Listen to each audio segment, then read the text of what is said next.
우리가 살아가는 데 있어서 우리의 삶을 윤택하게 한다거나 우리의 삶이 운영될 수 있도록 하는 본질적인 힘, 본질적인 에너지들이 있습니다. 여러분 가장 중요한 에너지 중에 하나를 꼽으라면 전기일 겁니다. 이 세상에 전기가 없으면 여러분 어떻게 될 것 같습니까? 아마 우리 시대가 엄청나게 후퇴를 할 겁니다. 전기 없이 이루어지는 게 없잖아요. 여러분 가정에서도 전기가 안 들어오면 모든 것이 올스톱입니다. 그렇지 않습니까? 세탁기가 됐던 냉장고가 됐던 전기불이 됐던 전기 없이 돌아가는 게 하나도 없어요.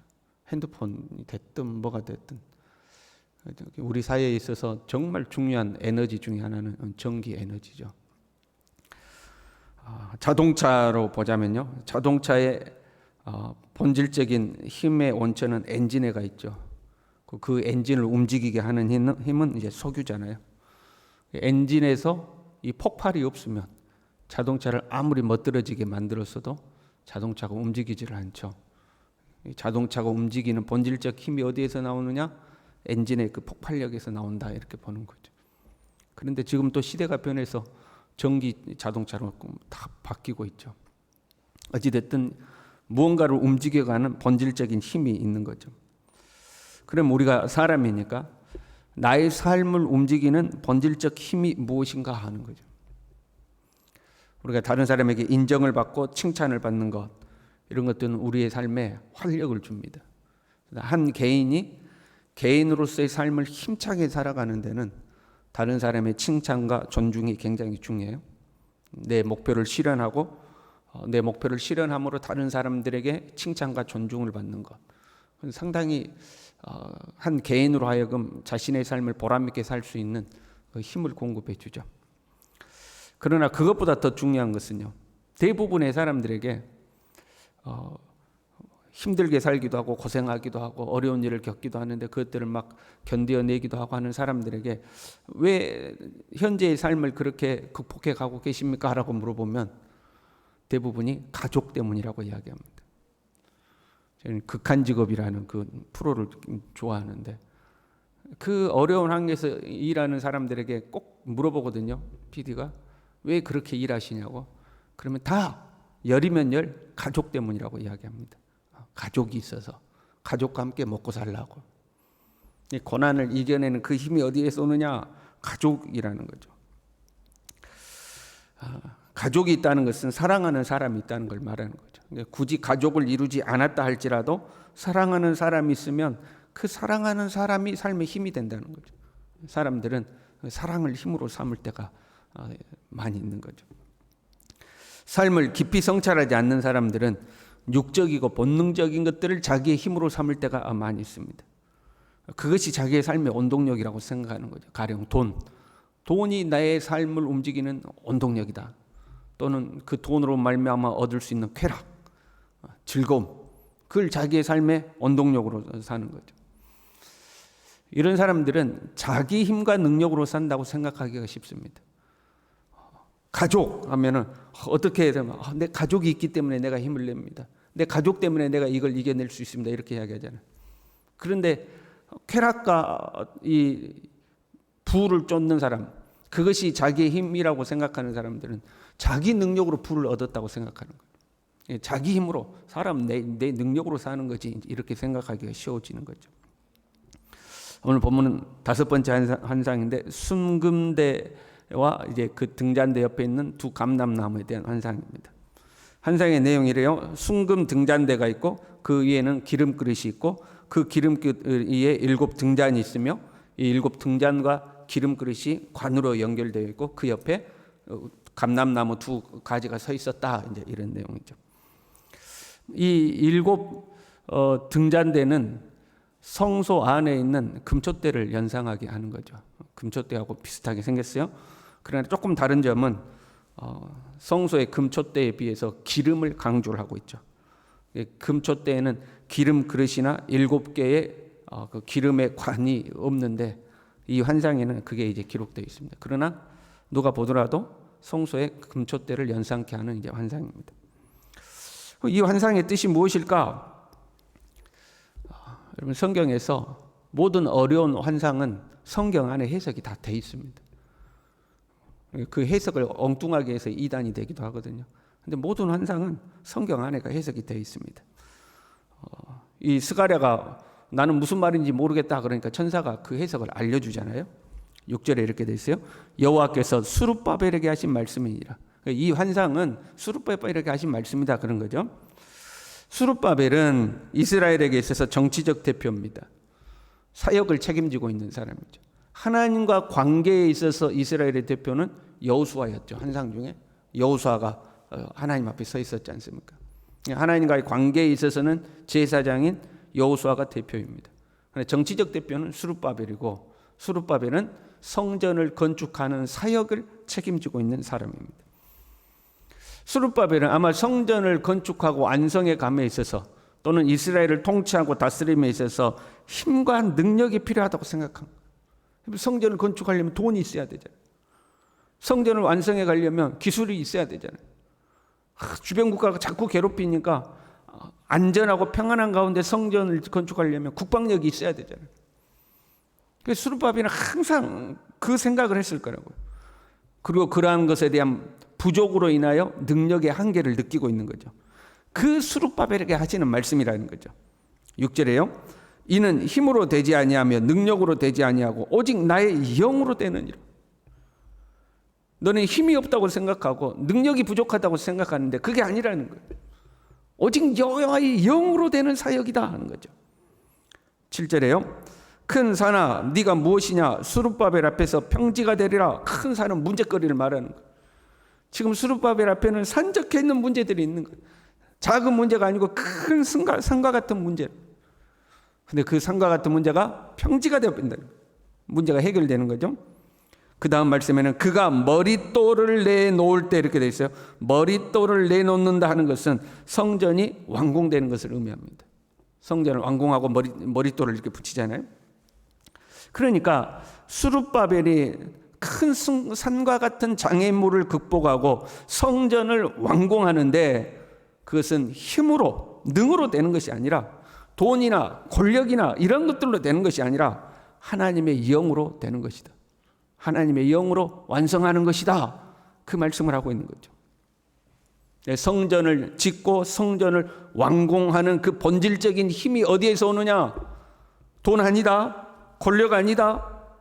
국방력 아니다. 너의 재능도 아니다. 그 본질적 힘은 어디에서 오느냐? 하나님의 영으로부터 오는 것이다. 지금 그걸 말씀하고 있는 거죠. 촛대를 연상케 한다고 그랬어요. 이 촛대는 성전의 대표적인 기구입니다. 성막을 지었잖아요. 그 성소 안에 들어가면 이 촛대가 있죠. 성소 사역의 시작은 이 촛대에서 시작하는 거예요. 가장 먼저 촛대를 살피는 거예요. 촛대에 불을 켜고 촛대에 불을 끄므로 성소 사역이 시작됩니다.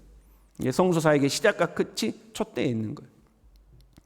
촛대는 성전을 상징하기도 하고 성전의 생명력을 상징하기도 하는 거죠. 캄캄했던 그 성전의 그 성소 안에 촛대의 불을 켬으로 환히 밝혀지고 시작되는 거거든요. 촛대에 불을 켜야 향단의 향을, 그 촛대의 불로 향단에 향을 피우기도 하고 촛대의 불이 켜져야 맞은편에 있는 진설상의 진설병이 보이기도 하는 거죠.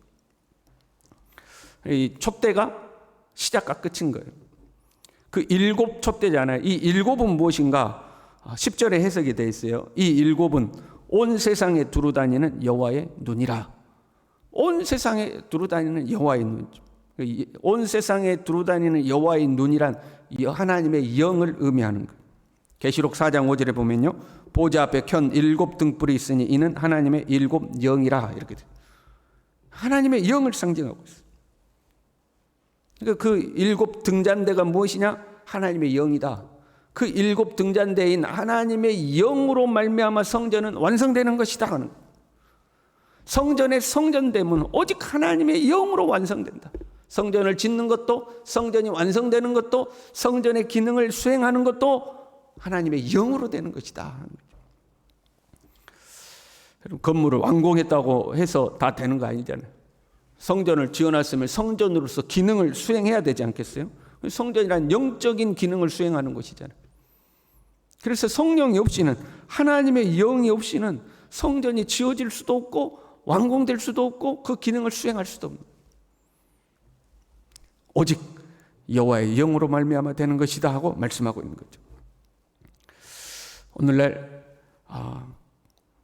하나님의 성전은 가장 기본적인 단위로는 예수 그리스도를 구주로 믿는 우리 한 개인들이 하나님의 성전이죠.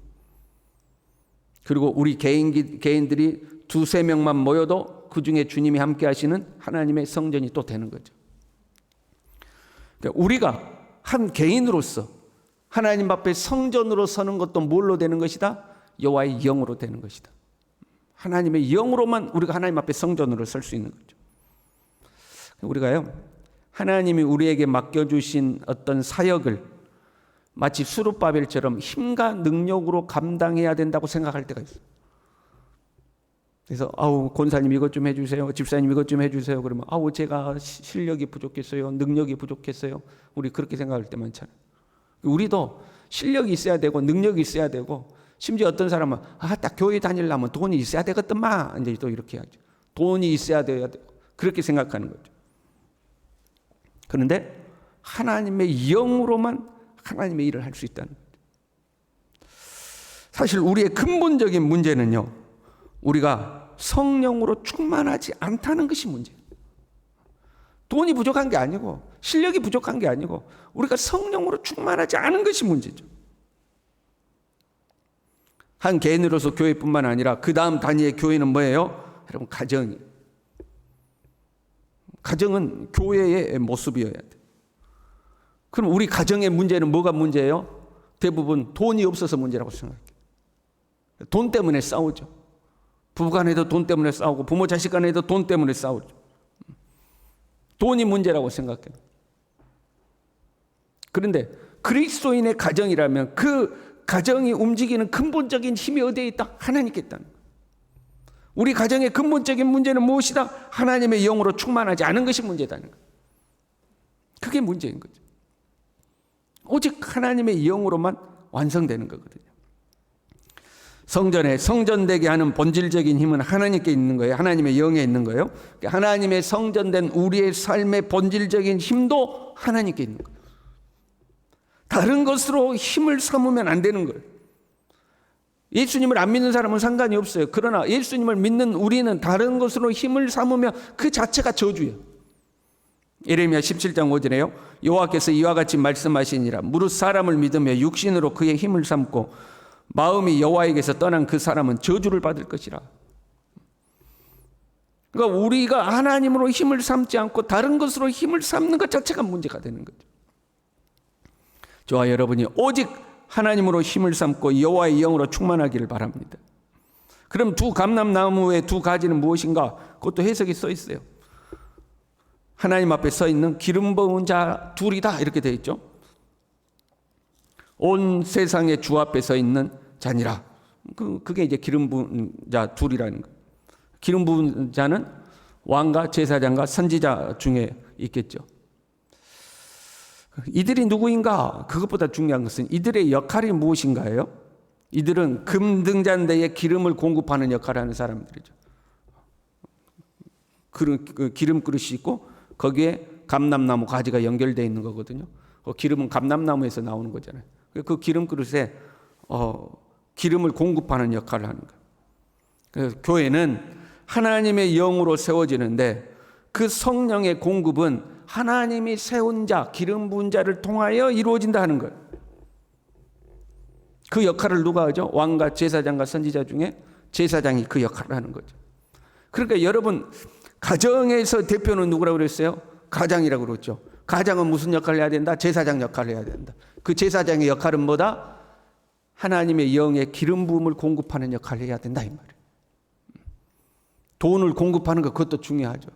그러나 그것보다 더 중요한 것은 하나님의 영의 공급, 은혜의 공급자가 되어야 돼요. 교회는 목회자가 그 역할을 하는 거죠. 그러나 본질적으로 기름의 공급의 역할은요, 왕과 제사장과 선지자 이 모든 직분을 가지고 계시는 예수 그리스도가 우리에게 성령을 보내주시는 거죠. 예수 그리스도가 성령을 우리에게 보내주죠. 그 성령으로 우리는 완성되어 가는 겁니다. 우리의 삶에 무엇이 필요한가? 돈이 필요한가? 힘 있는 사람이 필요한가? 권력이 필요한가? 건강이 필요한가? 이런 것들이 다 필요할 수도 있죠. 그러나 그 본질적인 힘, 우리에게 있어서 본질적으로 필요한 것이 무엇인가? 그것은 하나님의 영의 충만함. 빌립보서 3장 3절에요. 하나님의 성령으로 봉사하고 그리스도 예수로 자랑하고 육체를 신뢰하지 아니한 우리가 곧 할례바라. 우리는 하나님의 영으로 움직이는 사람들이 되어야 하는 거죠. 저와 여러분이 성령 충만하길 바랍니다. 그리하여 큰 산이 평지가 되고, 그렇잖아요. 우리에게 맡겨주신 모든 것들이 내 개인의 삶이든 가정이든 교회든 어디에서든지 그것을 완수해내는 하나님의 사람들 될 수 있기를 바랍니다. 기도하겠습니다. 하나님 아버지, 이는 힘으로 되지 아니하고 능으로 되지 아니하고 오직 여호와의 영으로 말미암아 되느니라 말씀하였습니다. 비록 시작이 작아 보인다고 우스워 보일지 몰라도, 우리가 가진 것이 보잘것없어서 우스워 보일지 몰라도 하나님의 영이 역사하면 태산도 평지가 되며 모든 것들을 이루어가는 줄로 믿습니다. 주여, 바라옵고 소망하오니 우리를 성령으로 충만하게 하여 주시옵시고, 성령에 의하여서 움직이는 하나님의 사람들, 성령으로 완성되어가는 우리 개인, 우리의 가정, 우리의 교회가 되어질 수 있도록 성령이여 우리를 충만하게 하여 주시옵소서. 예수님의 이름으로 기도 올리옵나이다. 아멘.